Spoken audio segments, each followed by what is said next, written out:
রাস্তা দিয়ে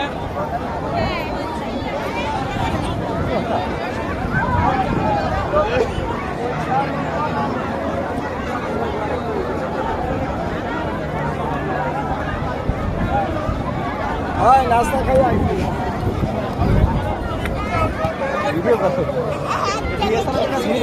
হ্যাঁ আমরা